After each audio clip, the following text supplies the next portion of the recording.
Could the New York Giants cut third-year tight end Daniel Bellinger? We're going to unpack that on today's video. And then to close the show, we got to talk about Malik Nabers calling out Trevon Diggs of the Dallas Cowboys. Those two jaw-jacking a little bit on Twitter makes you pumped up for the season. But there have been multiple beat reporters, and we talked about this on our live show this Monday, where multiple guys have kind of hinted that Bellinger is falling down the depth chart, and he could be somebody that is a surprise cut candidate. Connor Hughes, who covers the New York Giants, was asked on Twitter, this one will make you think. Who do you think isn't a sure thing to make the Giants roster, while fans or others think otherwise? And Connor says, Daniel Bellinger. So that got me to raise my eyes a little bit. And then I remembered last week, Pat Leonard of the New York Daily News on his YouTube show, checking out, he does an awesome job, says Daniel Bellinger is actually further down the depth chart at the tight end position than people realize. And there was a talking point after OTAs and minicamp wrapped up of Bellinger was on the side watching a little bit, and people wondered if an injury popped up. And then I had also heard that Bellinger wasn't getting the reps so that guys like Theo, Johnson, Manhurts, Stoll, and Cager could be getting those reps. But I don't ever think it's a good thing when you're entering year 3 and you're supposed to be that new tight end 1 with Darren Waller retiring, and you're seeing your snaps in practice cut. You're not getting the same reps. And now multiple people that cover this team and have probably talked to 2 people inside the walls of the Giants practice facility that Daniel Bellinger is 1, falling down the depth chart, and 2, could be a cut candidate. Overall, I think this is a very interesting topic, and I think it would be crazy for the Giants to cut Bellinger. You look at what he's done over the first 2 years of his career after being selected out of San Diego State. His rookie year, I thought he actually played at a really high level before having that nasty face injury that caused him to miss a couple of games. He had 30 catches for 268 yards, had 2 touchdowns, and he showed that he is a guy that possesses the skill to be an inline blocking tight end and could be that second tight end and be effective when called upon to be a run blocker at a PFF blocking grade of 61.5. Then last year, the Giants, they go out, they add Darren Waller, and maybe that should have been light bulbs in my head going off of saying, well, the Giants, they liked Bellinger his rookie year, but they just went out and traded a third-round pick for an aging, injury-prone Darren Waller. Didn't notice it at the time, but we saw the snaps majorly decrease. The production somewhat decreased as well, and he was honestly a worse blocker than what he was his rookie year. But my guy Justin Pennick of Talkin' Giants, another awesome Giants podcast, check him out. Justin's a really good dude, tweeted this out, and it kind of made me think, what are we doing here? So I think Daniel Bellinger has been imperative for the Giants offense not being a complete and utter disaster at times. He's a stabilizer as a blocker, and he put context to it. The Giants in 2022 with Bellinger, they averaged 22.8 points per game, 14th in the National Football League. 2022 Giants without Daniel Bellinger, 18.2 points per game, 25th. And there's a lot of different variables that can go into that, strength of schedule, who you played, the caliber of defenses that you faced off against. But I do agree with Justin that the Giants in 2022 at least were better when Bellinger was on the football field. And now that he is expected to be the tight end 1 with Waller out, why are we hearing that his reps in practice are being decreased? That he may be someone that could actually be a cut candidate and is not guaranteed to make this roster. Well, the Giants, they went out and they prepped for life without Darren Waller very early on in the offseason. They go out and they sign Jack Stoll in free agency. They go out and they sign Chris Manhurts in free agency. They draft Theo Johnson in the NFL draft.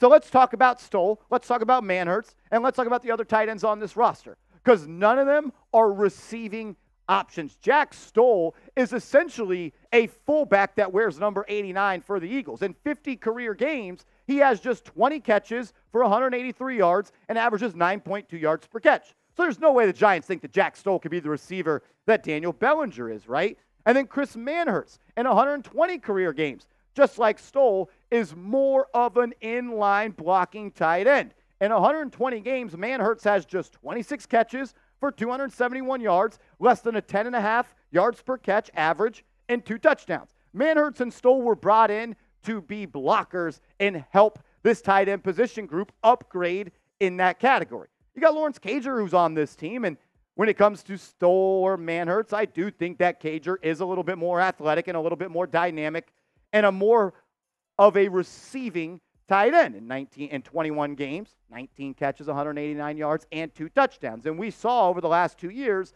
that Cager has been someone that the Giants will look to in passing downs, especially when Bellinger went down in his rookie season. You also got Tyree Jackson as a tight end on this team. The project tight end entered the National Football League as a quarterback, bounced around, then transitioned to tight end. He's got awesome size at 6'7", 250 pounds. But I don't think that Jackson, Stoll, Manhurst, or Cager should be the players that are pushing Bellinger off of this team. Why would the Giants cut Daniel Bellinger? And this isn't a question that I'm asking because I have the answer. I seriously want to know, why would this football team move on from Bellinger? He's extremely cheap. He's been productive. I'm not saying off the charts numbers, but he is someone that has produced at a high enough level for him to at least be considered someone that's going to make this roster. Very interesting offseason with him. I'm not sure what's going on. Where there's smoke, there always is fire. And maybe we should start paying attention to this a little bit more. What do you think? Should the Giants cut Bellinger? Maybe they just want to put Theo Johnson in that tight end 1 spot and not have the competition, but I don't believe that to be true because the Giants are always about competition in camp. What do you think? Type Y for yes, type N for no.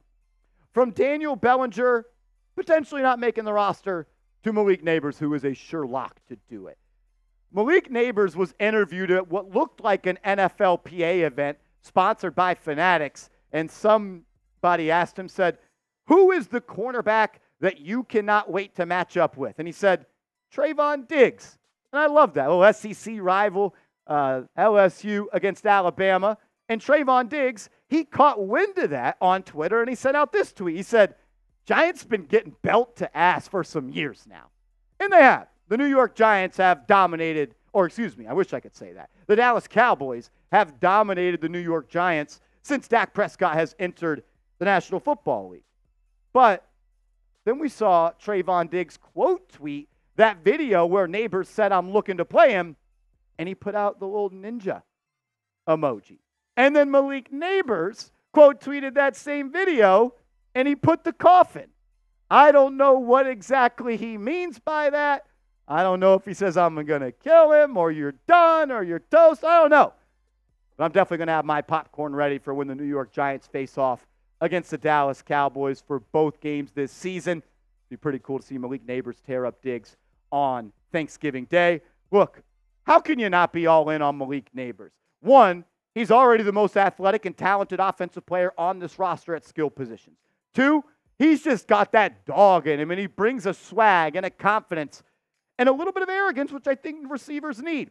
And that is exactly what this football team needed. Just like Nabers said at OTAs and minicamp, I bring the juice when I'm out there. And the Giants haven't had that level of player since number 13 used to play here. And they needed a guy like that. The Giants have been soft. They've been boring. They don't put the fear of in anybody's heart. But you know what Malik Nabers is going to do? He's going to beat you. He's going to tell you he beat you, and then he's going to beat you again. And that's the type of person that this team needed. Overall, just more swag and a little bit more dog. Nabers is going to be great, but I'm really excited about this entire wide receiver depth chart. I'm not saying it's Manningham and Nixon, Cruz, but I do like the idea of the trio leading this team for the next couple of years being Nabers, first-round pick, Wan'Dale Robinson, second-round pick, and Jalen Hyatt, a third-round pick.